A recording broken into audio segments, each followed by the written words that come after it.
Bismillahirrahmanirrahim. Assalamualaikum warahmatullahi wabarakatuh. Salam sehat sahabat edukasi. Senang sekali bisa berjumpa kembali dengan kami, tim promosi kesehatan Rumah Sakit Dr. Zainal Abidin dalam acara Tanya Kesehatan, Syarat Informasi dan Solusi untuk Kesehatan Anda. Baik, pada hari ini saya berkesempatan untuk berbincang langsung dengan tamu spesial kita terkait penyakit yang mungkin membuat ketakutan untuk para wanita, yaitu kanker payudara.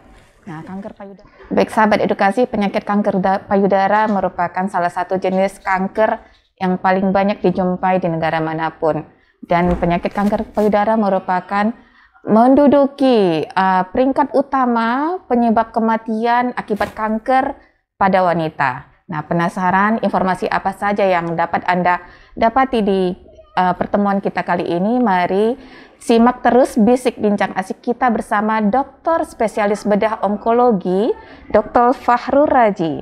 Baik, langsung kita sapa narasumber kita. Assalamualaikum dokter. Waalaikumsalam. Baik dokter, sebenarnya jika kita berbincang tentang kanker payudara ini sebenarnya sangat menarik mengenai wanita, mengenai keindahan. Ya. Tapi mengapa masih saja tinggi angka kasusnya ini dok? Iya, baik. Seperti kita ketahui bahwa kanker payudara adalah kanker terbanyak yang diderita oleh wanita di dunia. Iya, dok. Kemudian data dari International Agencies of Research of Cancer menyatakan bahwa di seluruh dunia itu terdapat 43 atau sampai 45 itu kasus baru per 100.000 penduduk 100.000 di seluruh dunia. Kemudian untuk angka kematiannya itu mencapai 35 sampai 40% dari itu. Berarti per 100.000 penduduk itu angka kematiannya itu mencapai 25 sampai 30. Iya. Nah, di Indonesia sendiri untuk kanker payudara itu juga menduduki peringkat pertama. Kanker untuk payudara kasus baru. Kasus baru. Nah, terhadap wanita dan juga terhadap seluruh populasi. Artinya seluruh populasi itu baik pria dan wanita. Tetap kanker payudara di Indonesia itu menduduki tingkat nomor 1. Nah, untuk tingkat kematiannya terhadap wanita juga nomor 1, tapi terhadap populasi itu tingkat kematiannya masih kalah oleh kanker paru-paru. Nah, ya. Nah, berhubungan dengan itu di dunia pola kankernya memang meningkat, tapi pola kesembuhannya juga meningkat. Itu sehubungan dengan banyaknya penelitian menyangkut dengan terapi, kan? Kemudian untuk di Indonesia, untuk tingkat kesembuhannya itu masih belum bisa mengikuti karena berhubungan dengan beberapa obat yang terbaru itu belum tercover di Indonesia. Mungkin itu. Kemudian beberapa faktor yang menyebabkan meningkatnya angka ini sekarang ini terutama berhubungan dengan gaya hidup, lifestyle. Ya, kita tahu beberapa dekade yang lalu bahwa tingkat yang paling tinggi itu diduduki oleh kanker serviks, leher rahim, kan? Dimana pada saat itu pernikahan usia muda, ya, tamat SMA, udah berkeluarga, ya, sehingga dia terpapar estrogennya tidak terlalu lama. Saat dia menstruasi umur 12 tahun, kemudian umur 20 sudah berkeluarga, artinya hamil, terpapar dengan estrogen, berhenti, kemudian tidak selang berapa lama hamil lagi. Jadi faktor risikonya rendah pada saat itu, sehingga memang untuk kejadian kanker serviks jadi tinggi, menikah usia dini. Nah, sekarang ini karena lifestyle, ya, gaya hidup, menikahnya telat-telat, sehingga terpapar estrogennya bisa lebih dari 20 tahun. Itu cenderung meningkatkan risiko kanker, dan itu terbukti di dunia bahwa sekarang payudara jadi nomor 1, serviks turun. Nah, kemudian pola hidup, lifestyle, ya, junk food segala macam, yang semua itu meningkatkan kadar lemak tinggi. Nah, ya, jadi kita tahu bahwa payudara ini adalah hormonal dependent, dia sangat berpengaruh terhadap hormon. Hormon. Nah, jadi beberapa risiko itu lifestyle, gaya hidup yang sekarang ini itu meningkatkan kanker payudara. Baik. Apakah ada kemungkinan para wanita saat ini kurang mengetahui informasi tentang kanker payudara, Dok? Sehingga mereka tidak tahu bagaimana informasi-informasi yang terkini tentang seputar kanker payudara. Apakah ada kemungkinan itu, Dok? Baik, untuk informasi kanker payudara akhir-akhir ini malah di era digital ini malah semakin berkembang. Iya. Ya, kita begitu mudah mengakses YouTube, Google dan lain-lain sehingga informasi itu begitu terbuka. Iya. Nah, tapi satu lagi bahwa karakteristik tingkat pendidikan, nah itu sangat mempengaruhi. Nah, kadang-kadang setelah ada benjolan, lihat YouTube, lihat apa, malah mereka menjadi takut untuk mengunjungi medis. Ini yang jadi masalah. Berarti ketakutan memang ya. Iya, benar. Tapi terkadang malu juga. Malu, benar. Jadi biasanya kasus-kasus seperti ini, apakah mereka terlambat menemui dokter untuk mendapatkan pelayanan bantuan lebih lanjut? Iya, baik. Untuk kasus-kasus yang datang ke pusat kesehatan, ya, terutama di lini pertama yaitu puskesmas, ya, itu rata-rata datangnya sudah stadium lokal lanjut, artinya sudah ada luka di kulit, nah sudah ada tarikan puting susu, atau sudah ada disertai kelenjar di ketiak. Nah, jadi Kemenkes terutama era-era Ibu Ani almarhum itu mereka sangat mengedepankan sadari sehingga kita bisa menemukan kanker di stadium awal, ukuran 2 cm. Nah, sehingga dengan stadium awal ini akan sangat mempengaruhi usia harapan hidup, juga sangat mempengaruhi pengelolaan. Nah, tidak semua payudara itu harus dibuang. Nah, jadi di stadium-stadium awal itu bisa kita konservatif. Nah, cukup dibuang benjolan saja dengan batas sayatan yang bebas dari kaki-kaki kankernya, kemudian disinar sehingga dia tetap memiliki bentuk payudara. Begitu, baik dokter. Mungkin dokter bisa menjelaskan sebenarnya kanker payudara ini bisa disembuhkan atau tidak?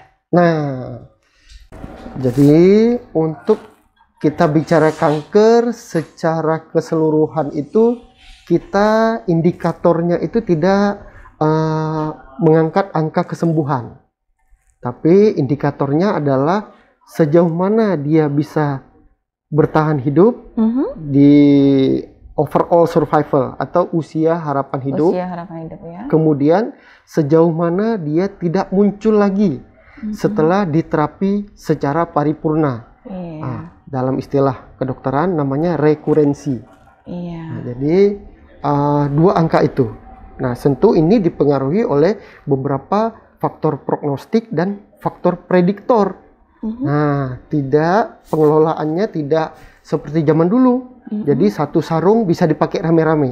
Nah, jadi berbeda sekali tuh terhadap satu penderita kanker payudara dengan penderita lainnya, itu pengelolaannya bisa berbeda. Nah, subtype. Nah, atas dasar itu makanya WHO, Kementerian Kesehatan itu membuat follow up bagi penderita kanker payudara itu berapa lama dia harus kontrol sepanjang hidupnya. Nah, begitu. Jadi diukur dari masa harapan hidup ya, Dok. Ya, baik. Sebenarnya dokter, keluhan-keluhan seperti apa yang harus diwaspadai setiap wanita atau semua orang sehingga mereka perlu melakukan screening kembali ke rumah sakit? Ya, baik. Keluhan yang paling sering dirasakan oleh seorang penderita kanker payudara itu yang pertama itu 90% lebih awali oleh benjolan. Iya, benjolan. Biasanya si dokter akan menanyakan benjolan awalnya mulai terdeteksi ukuran berapa, sejak kapan, sekarang sebesar apa? Misalnya beberapa bulan lalu, 4 bulan yang lalu benjolannya sebesar kelereng. Artinya itu mungkin 1 cm atau 1,5 cm atau 2 cm. Kemudian dalam 3 bulan ini membesar sebesar bakso. Artinya itu hampir 2 kali lipat. Nah, 2 kali lipat. Jadi selama 3 bulan artinya 100 hari. Ya. Nah, si kanker ini mempunyai karakteristik bisa membelah 2 kali lipat kurang dari 200 hari. Nah, itu hati-hati. Begitu cepat ya, Dok ya? Ya, itu makanya kanker membelahnya cepat. Nah, itu nanti 1 jadi 2, 2 jadi 4, 4 jadi 8. Nah, makanya sudah sebesar kelereng, 3 bulan sebesar bakso. Nah, 2 kali lipat baksonya udah sebesar jeruk 3 bulan ke depan. Nah, itu makanya keluhan utamanya benjolan. Kemudian di lain itu ada keluar cairan dari puting susu. Nah, itu cairannya harus dipijit atau memang keluar sendiri, Dok? Nah, kadang-kadang bisa keluar sendiri atau dengan manipulatif. Nah, kadang-kadang keluar sendiri pada saat mau menstruasi kan proliferasi tegang keluar. Nah, untuk cairannya sendiri itu ada cairan darah, cairan hitam, cairan bening, cairan susu. Nah, itu juga ada gambarannya yang ditakutkan oleh mengarah ke kanker itu cairan darah atau cairan hitam. Berarti tanpa harus dipijit. Kadang-kadang dia keluar sendiri, kadang-kadang nggak terasa, begitu ganti bra atau kok ada discharge gitu ya. Nah, itu. Jadi itu harus mengunjungi dokter. Kemudian bisa juga dengan adanya kelenjar di ketiak. Tentu itu jika primernya di payudara itu sudah ada penyebaran ke regional. Atau adanya tarikan puting susu, tarikan kulit, perubahan warna kulit. Nah, itu semua. Tapi yang paling dominan awalnya adalah benjolan. Baik. Untuk benjolan, dokter. Itu ada jenis benjolan. Ini saya banyak mendengar. Terkadang ada yang sakit, ada yang tidak.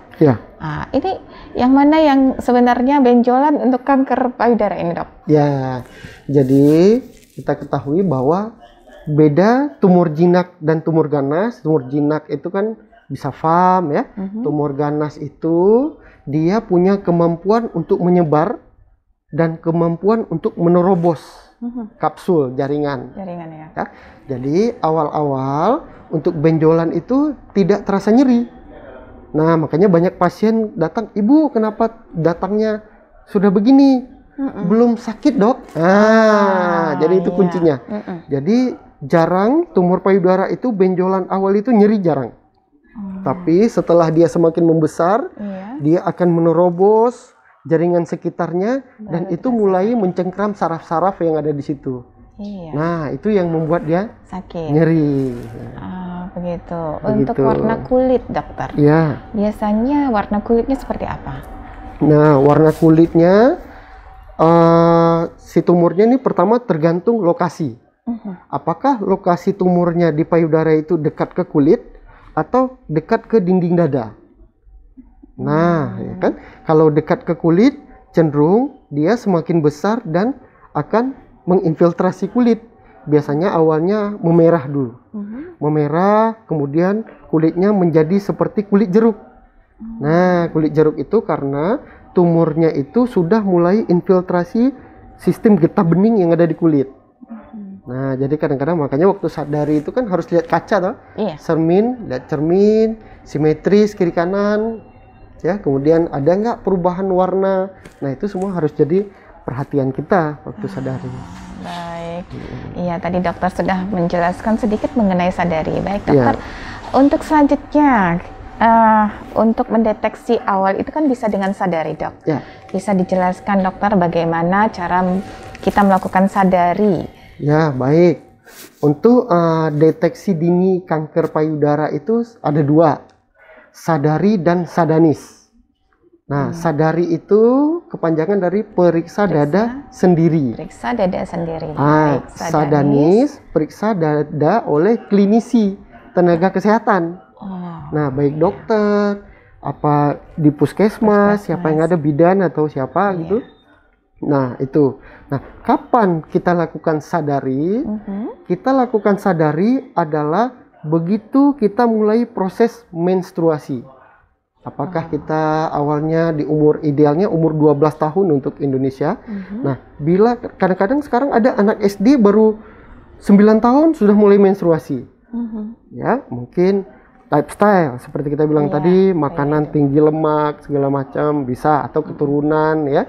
Nah, jadi sadari itu dilakukan setelah mulai menstruasi. Kapan kita lakukan itu? Sebulan sekali. Sebulan sekali, seminggu setelah menstruasi. Berarti seminggu setelah seminggu setelah menstruasi. Pada saat itu kadar estrogen tubuh kita berada pada level yang paling rendah, sehingga payudara pada saat itu pada fase lunak.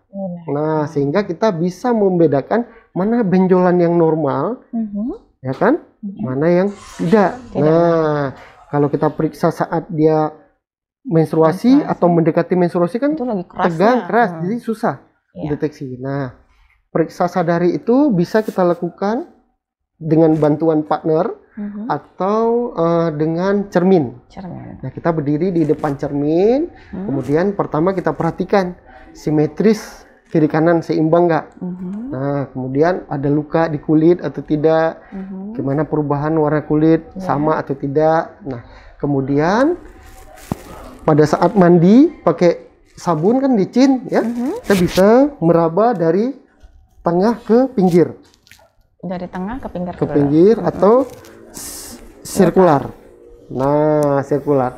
Kita lakukan pada saat yang sama di setiap bulan.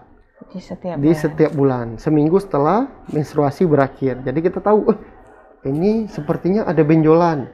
Nah, kita lihat nih, kali depan, mungkin bulan depan, benjolannya kok semakin membesar. Nah, kalau begitu, itu lebih baik segera konsultasi. Berjumpa dengan dokter. Nah, yang kedua sadanis. Nah, sadanis ini periksa oleh klinisi. Gitu juga itu saat sudah mulai menstruasi. Di Indonesia rata-rata sadanis itu diusahakan di atas umur 40. Nah, di atas umur 40 itu lebih baik 2 tahun sekali itu atau setahun sekali periksa sadanis. Kalau ada faktor risiko, artinya orang tua, tante atau kakak yang menderita kanker payudara, itu di atas umur 20 atau 30 itu udah nggak usah nunggu 40. Nah, gitu. Berarti dia sangat beresiko ya, dok? Baik dokter, terima kasih. Kalau berarti kan semua kita beresiko ya, dok ya, terkena kanker payudara. Iya, benar. Tapi apakah ada faktor-faktor lain yang menyebabkan kanker payudara ini, dok? Nah, untuk resiko kanker payudara ada faktor genetik, nah ada faktor lingkungan. Nah, faktor genetik ini yang pertama adalah wanita. Nah, wanita sepanjang hidupnya beresiko 4 dari 10 wanita itu sepanjang hidupnya beresiko kena kanker payudara. Kan? Itu yang tidak bisa diubah. Nah, kemudian jika ada riwayat keluarga, nah itu juga tidak bisa diubah. Ya. Tapi faktor risiko yang bisa kita ubah adalah gaya hidup. Nah, gaya hidup di mana hamil, ya kan, melahirkan, menyusui, ya kan, semakin jarang terpapar oleh estrogen dengan kehamilan, dengan menyusui, maka risiko itu akan semakin berkurang. Kemudian gaya hidup, diet rendah lemak, olahraga yang teratur, ya, konsumsi makanan yang sehat, pola hidup terkena sinar matahari di jam 11, ya, karena ada beberapa penelitian yang berhubungan dengan kadar vitamin D di tubuh. Tentu kita sekarang dari rumah ke kantor naik mobil pakai payung, kemudian masuk kantor hampir tidak kena sinar matahari. Nah, itu jadi faktor risiko. Bagaimana dengan perempuan yang tidak pernah melahirkan atau tidak pernah menyusui, dok? Nah, ya seperti saya katakan tadi, itu salah satu faktor resiko. Perempuan yang tidak pernah hamil dalam hal ini terus terpapar oleh estrogen, menstruasi tidak pernah berhenti, itu sepanjang hidupnya berisiko 2 kali lipat lebih tinggi menderita kanker payudara dibanding perempuan yang pernah hamil. Nah, itu dari penelitiannya Dari begitu. penelitian. Ya. Baik, dokter, menurut pengalaman dokter, Ya, apakah ada laki-laki yang menderita kanker payudara? ada. Nah, 1% 1%. dari perempuan itu kanker payudara diderita oleh laki-laki. Nah, ada beberapa pasien kita sudah kita operasi, sudah kita radioterapi, dan beberapa perlu kemoterapi. Ada beberapa pasien kita itu beberapa pasien berhubungan dengan riwayat keluarga. Nah, makanya pada penderita laki-laki itu anaknya kadang-kadang diperiksa hormon berakanya. Oh, begitu. Berarti biasanya kalau keluarga orang tuanya ada, kemungkinan anak laki-lakinya juga kena atau bagaimana? 4-6 kali lipat kemungkinan kenanya. Oh, begitu. Berarti semua kita harus waspada ya, Dok. Ya. Tidak hanya kaum wanita, tapi kaum laki-laki. Ataupun ada, biasanya kalau laki-laki itu kan tidak terlalu besar, dokter. Ya. Apakah ada resiko terhadap laki-laki yang mempunyai mama yang lebih besar? Yang obesitas, maksudnya ya? Jadi kita tahu perkembangan payudara itu laki-laki dan perempuan saat masih di dalam kandungan itu sama, ya. Kemudian waktu lahir sama juga.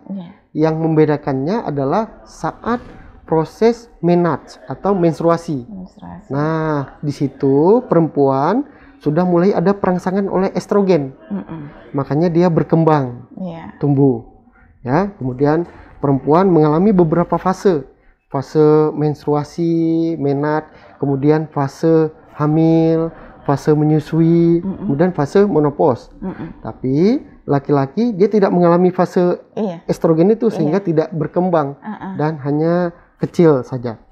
Nah, pada beberapa keadaan terjadi pembesaran payudara, ginekomasti pada laki-laki, itu bisa diakibatkan oleh hormon. Kadang-kadang genetiknya lebih dominan ke ibu atau bagaimana, sehingga hormon estrogennya lebih. Nah, bisa konsumsi makanan tinggi lemak, makanya gemuk, dipecah jadi estrogen juga, sehingga terjadi membesar payudaranya. Nah, semua itu tidak terlalu masalah sepanjang tidak terjadi mutasi gen yang di payudaranya. Nah, bila terjadi mutasi atau perubahan atau kerusakan gen di payudara yang tidak bisa diperbaiki oleh sistem pertahanan gen tubuhnya, itu akan berubah ke arah sel kanker.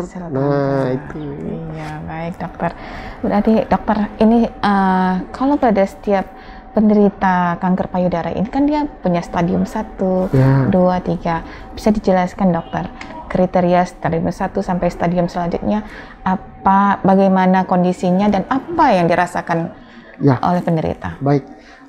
Jadi stadium itu adalah kesepakatan untuk penggolongan terhadap tingkat penyakit payudara ini. Jadi di dunia itu disepakati secara garis besar 4 stadium.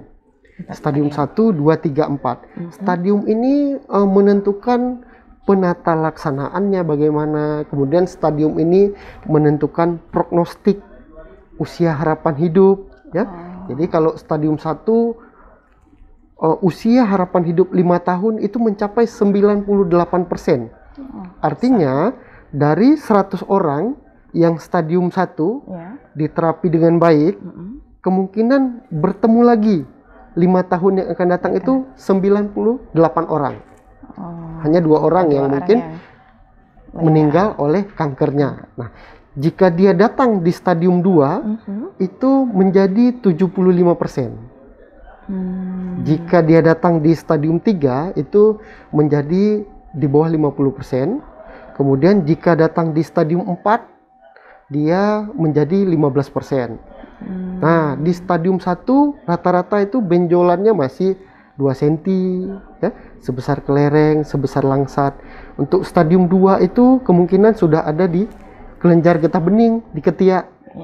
Nah, tapi masih bisa goyang-goyang kelenjarnya di ketiak. Masih jalan-jalan maksudnya. Ya, untuk stadium 3 itu sudah disertai kelainan kulit, ada luka, ada tarikan puting susu, atau sudah nempel ke otot dinding dada, atau kelenjar getah beningnya sudah bergerombol, tidak bisa digerakkan lagi. Nah, stadium 4 itu sudah ada penyebaran jauh, bisa ke otak, ke paru-paru, ke hati, ke tulang. Nah, jadi makin besar stadium makin kecil harapan hidupnya. Iya, ya? benar. Baik dokter, untuk layanan kanker payudara di Rumah Sakit Dr. Zainal Abidin, apa saja yang dapat masyarakat akses ini, dok? Baik, alhamdulillah untuk beberapa saat ke depan kita Rumah Sakit Umum Dr. Zainal Abidin sudah memiliki pusat onkologi center. Ya. Onkologi Center Provinsi. Ya. Nah, pada saat ini juga kita mempunyai beberapa fasilitas ya, untuk menegakkan diagnostik. Tentu menegakkan diagnostik itu dengan konsultasi dokter, kemudian pemeriksaan penunjang. Ya. Pemeriksaan penunjang itu bisa radiologi dan lain-lain, kemudian pemeriksaan PA untuk menegakkan diagnostik. Nah, untuk menegakkan diagnostik kita sudah memiliki 2 konsultan bedah onkologi. Ya, kemudian untuk penunjang kita punya mamografi, ya, punya USG, CT scan, MRI. Ya, insya Allah kita sudah cukup baik. Untuk pengambilan jaringan kita punya 3 dokter patologi anatomi. Ya, insya Allah untuk menegakkan diagnostik kita sudah bisa. Apalagi belakangan kita sudah disertai dengan pemeriksaan subtype kankernya. Nah, jadi kita tahu nih, penderita yang satu tipenya hormonal, penderita kedua triple negatif. Nah, jadi subtype-nya kita sudah bisa. Sudah ada reagennya. Nah, setelah tegak diagnostik, baru tata laksana. Tata laksana untuk kanker payudara yang pertama adalah operasi. Operasi kita di kamar operasi, baik operasi yang radikal atau operasi yang konservatif, insya Allah bisa kita kerjakan. Sudah bisa dilakukan. Kemudian berikutnya penata laksanaan dengan kemoterapi. Kemoterapi juga sudah bisa kita jalankan di sini. Mungkin untuk radioterapi dalam pengembangan di onkologi center. Pertengahan tahun ini sepertinya, tapi mungkin kita lihat inilah perkembangan. Baik, untuk USG dan mamografi nih, dok. Nah, itu kan pemeriksaan yang ringan ya, dok ya, yang mungkin masyarakat tidak takut untuk menjalaninya ya, dok ya. Ini untuk USG dan payudara, USG payudara dan mamografi ini apakah dapat terdeteksi akurasi keganasan dari kanker itu, dok? Iya, baik. Untuk pemeriksaan USG dan mamografi sekali lagi itu adalah pemeriksaan penunjang.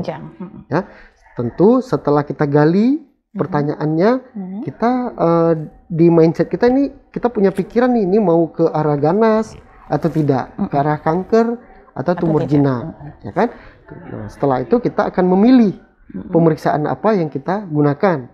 Nah, untuk USG itu kita gunakan pada tumor-tumor yang teraba, ya, tumor-tumor yang teraba, palpable mass, itu kita cukup menggunakan USG.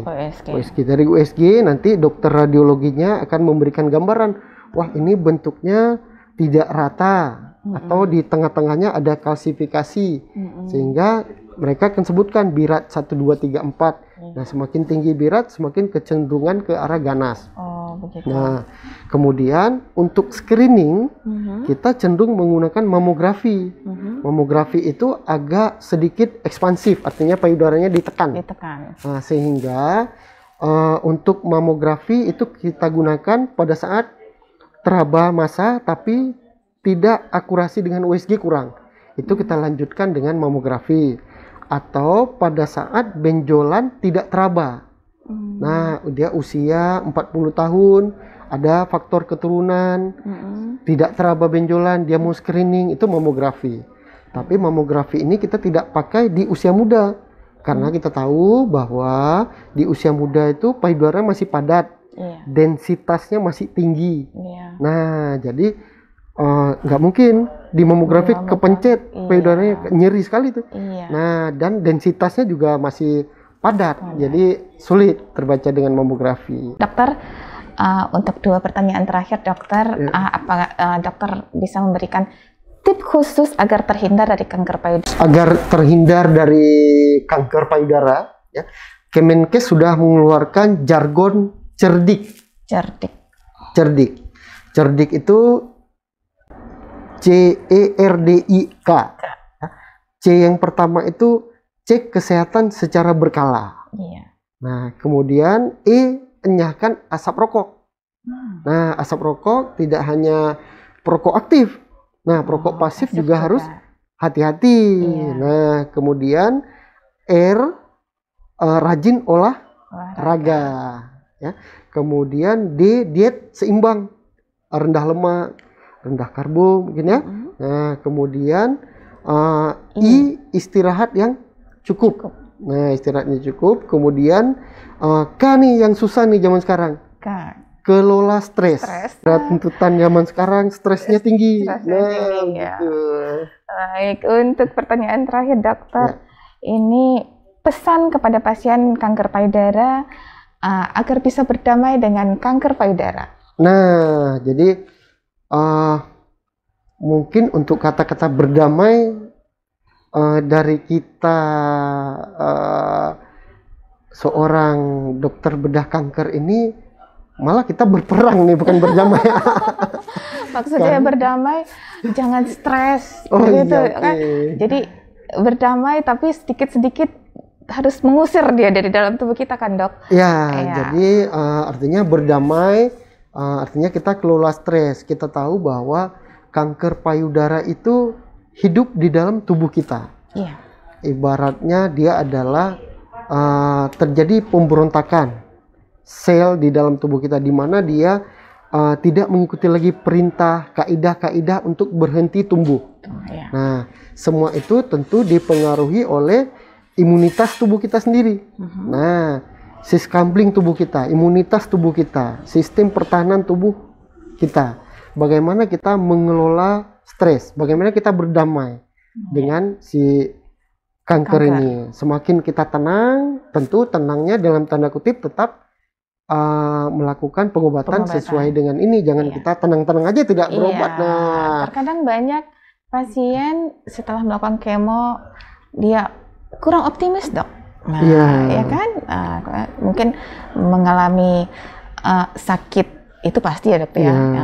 Mungkin itu perlu apa yang harus dilakukan?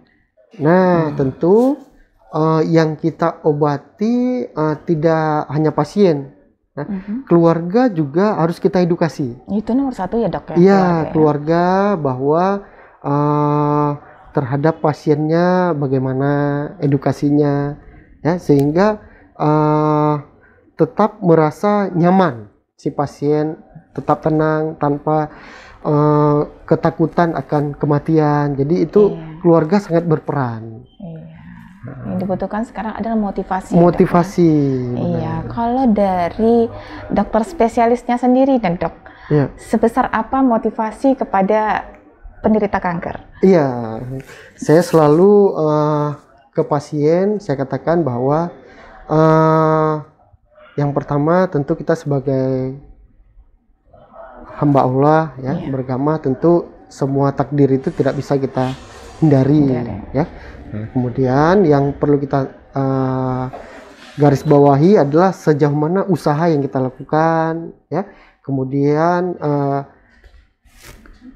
penerimaan kita terhadap takdir yang sudah diberikan, sehingga tidak muncul rejected dari si pasien. Nah, pasien dengan sudah menerima, mengelola dengan baik, insya Allah dia akan happy. Nah, intinya be happy, dok. Be happy, karena dengan happy imunitasnya akan naik. Nah, imunitas akan naik, sel kanker nggak bisa semena-mena nih di dalam tubuh kita. Nah, begitu. Iya. Apakah untuk Rumah Sakit Dr. Zainal Abidin ada komunitas khusus, Dok? Ada beberapa komunitas namanya Pitaping. Pitaping. Pitaping itu nasional. Nah, Pitaping sudah sejak beberapa tahun lalu sudah terbentuk. Biasanya sering ada seminar atau workshop awam. Iya. Tapi mungkin sejak era pandemi ini jadi mungkin insya Allah mudah-mudahan setelah pandemi selesai nanti bisa kita hidupkan kembali. Bangun kembali. Baik, terima kasih dokter atas informasinya yang luar biasa dan terima kasih atas keluangan waktunya untuk sehingga bisa berhadir di sini memberikan informasi kepada sahabat edukasi.